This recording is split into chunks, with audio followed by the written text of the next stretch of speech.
Bannange olwaleero njagala okuddamu obakkaatiriza modo yange eno gye nkozesa nze enkolera era gye nsuubira nti eri economical efficient.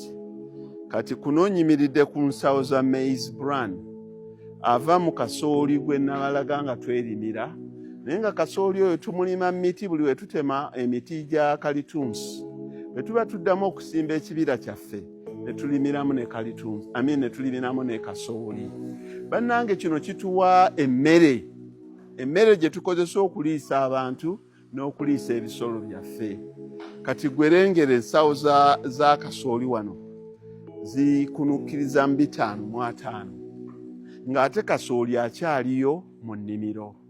Buli lwe tukungula kasooli waffe ne tumuteekako wano mu sitoowa, buli lwe tuba twagala okukuba yo maize brand nga tuyita omusajja waffe ali Kayunga eyo ng'ajja atikka kasooli waffe ng'agenda ng'akubako emmere akawunga ffe bannayuganda ke tuli okusingira ddala abaana baffe ab'amasomero, nga bw'aba akomawo ng'atukomezaawo maize bran ono.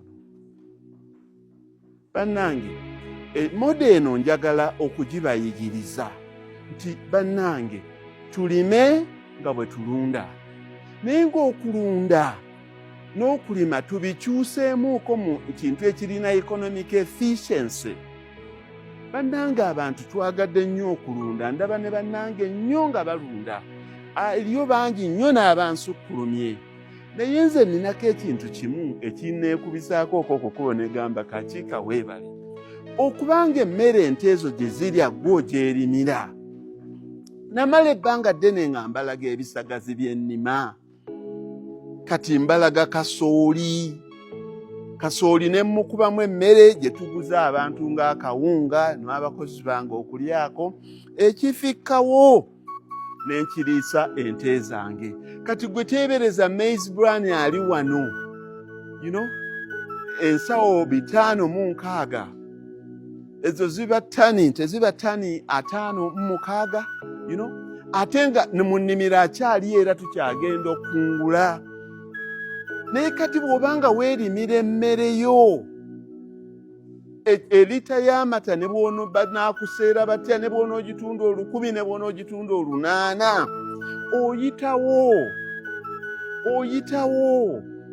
Bannange kyekino kye mbalaamira ennyo, tulime nga bwe tulunda.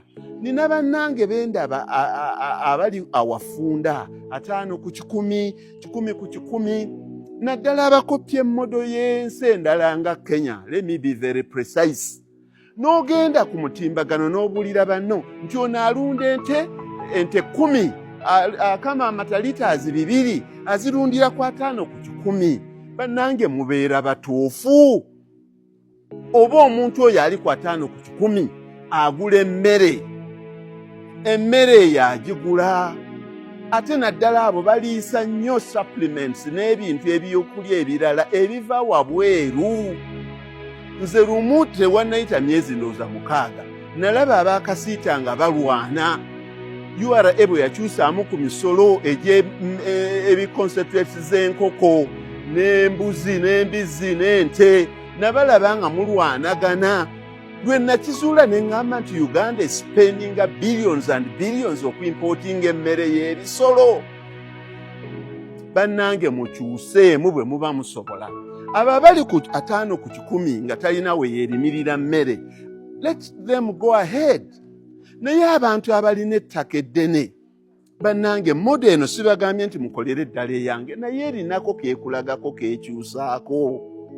Mutunuulire emmere eno yonna n'endala ekyalimu, ate nensekamu akaseko kange nti ate mu nnimiro nkyalinayo acres endala kumpi zikunukiza 30. Nina eyakavaayo bwati weeks 3, nina ow'omwezi gumu kitundu abuzaayo weeks 2 atandika okwanjuluza. Ekyo kiki kye kitegeeza? Nti ne bw'onoono ne bw'anaaba ggwawo, nze mu mwezi gumu ogujja maaso nja kuba nkungula kasooli. Mu myezi 2 egijja maaso nja kuba nkungula kasooli ow'okuliisa ebisolo byange. Bannange tubeeremuuko kye tuyiga. tubeeremoko kye tuyiga abantu okulowooza nti buli kintu kyonna tulina kimpootinga tibannaffe ab'e Kenya baatusukkulumako bali waggulu mugenda okukoppa ebintu eby'abannakenya abazungu be babbako ettaka lyabwe naye wano ng'erimu likyaliwo eddala ligenze naye erikyaliwo abalina obusobozi tulikozese bulungi kati gwe teebereza nabagamba luli nti obulume buubwo bwabukutunda kati gwe John Sembera olaba obuyana obuziddwawo mu mwezi gumu n'ekitundu yes Obedi ennyana zino ezaakazaalibwa mu mwezi ogumu kati ne wiiki emu ziri ennyana mmeka ennyana 22 ziizino zizaaliddwa ziizino ennyana ziizino zeebase bambi zimaze okweriira ziizino 22 zizaaliddwa mu mwezi kati lwaki situndako ziri lwaki situnda saabagamba nti nina obulume bwe ntunda ntunze obulume 37 kubanga buno obutannaweza myezi 2 buli wano naye obuyana obuweza emyezi 2 n'okugenda ku myezi 4 buli wali obulala kati lwaki bwe buweza emyezi 6 myezi 8 lwaki sibujjaawo obujjawo omanyanga n'ennamba yenkana ki gy'osobola okubeera nayo kati tufunye ekifo ekijja wuuyo omusajja wange ayogera we tugenda kuzaawo ziri ez'emyezi 3-4 ziri zidde wano kati buno nabo buve wano budde wali esiteegi eno eveemu edde wali ate buno bwe bunaavaawo wano nga wasigala weereere ente nga tezizaala ng'ente zongera okuzaala ki nga zizaala obulala bannange modeno mugirabye with economic efficiency nti ozaaza n'otundako buli kyolaba ekiri excess n'otundako n'oyingizaawo ekirala final olwaleero bannaye temundabyeko kaseko k'amaanyi nnyo kuba eggulo nandagoyinza surgical operation surgery. I've spent a week when going through medical attention. But I would like to salute Ugandan medical practitioners. I would like to salute people who are investing into the medical services in this country. You have done a great job. You are Uganda's unsung heroes. Bulijjo njogera ku byante, njogera ku bya mwanyi, abantu balegesa. Tebamanyi nti ebintu ebisinga obukulu okulya kwe nwandiri olubeerera. Ignorance okumalawo obutamanya kwe kusoma n'obujjanjabi.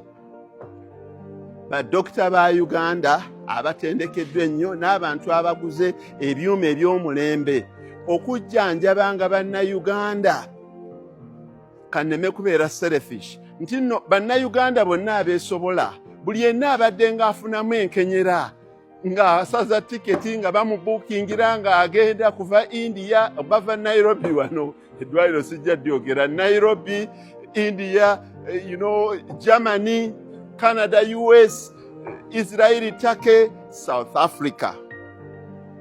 Little did people know that these facilities should be here. That was yesterday. But by morning, I was traveling to come to my farm. But in the olden times, I would already have flown abroad.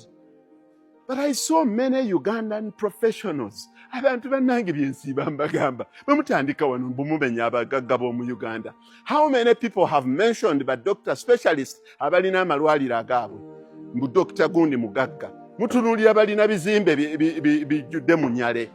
But I went through all medical procedures, from seeing cardiologists, from seeing brain surgeons, from seeing kidney specialists, from seeing lung, whatever, throat, everything on up to cancer unit. Niego wali otegeddeko omwana doctor nga wa myaka 38 when is a specialist ng'akola mu ddwaliro erya government eddene n'abeera ne private practice eyiye bw'abanga yeesobola n'abeera ne family oba aba investors abamuyambako okutumya ebyuma wali otuddeko n'omulindira dokita n'ayingirawo when is a consultant nga wa myaka 35 38. Do you know how they carry themselves?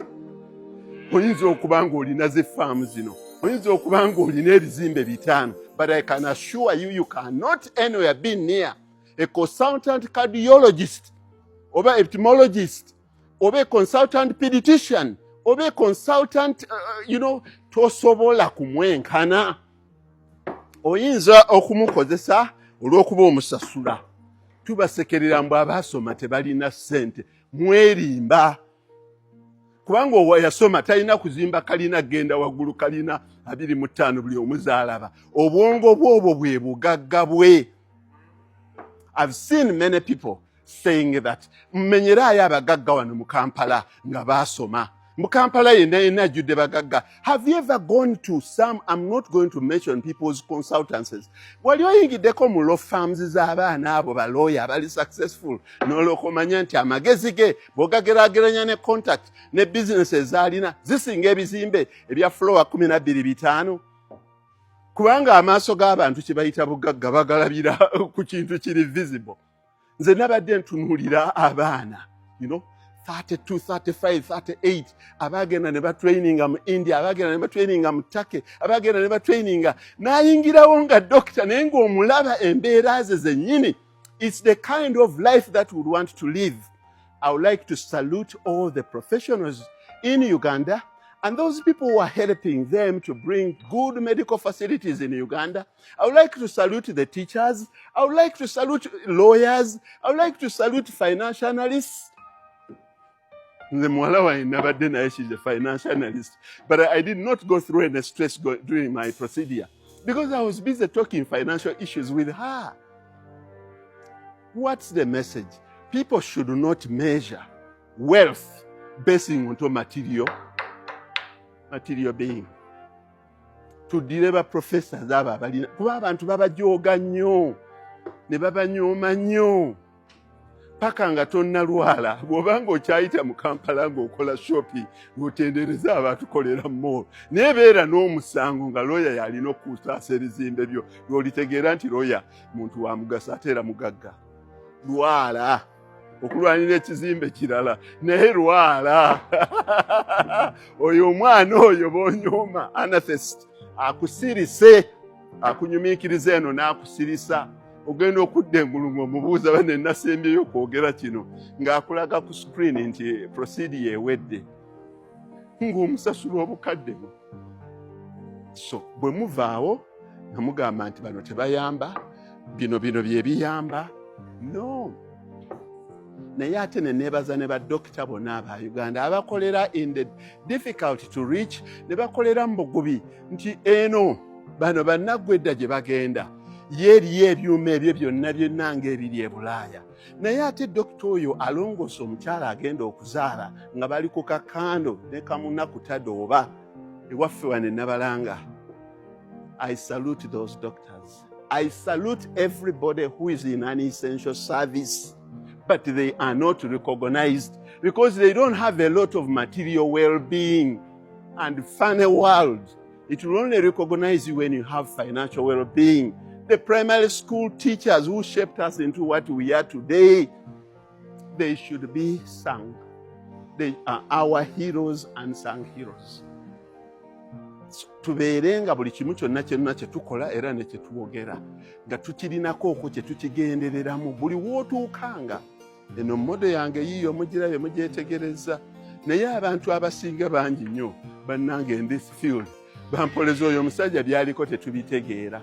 Baagala pedigree cows. Okama liters mmeka? Okamaana kama liters zaana nze nga nange ntunda obulume bwange 36. Gwe ogende ewa musunda we w'amataago nze nga ntunda bulume nzaaza 22 mu mwezi. Olaba oba mu kusmilinga to the bank gwalina pedigree cow with its higher risk levels oba onsinza okusmilinga to the bank. Thank you.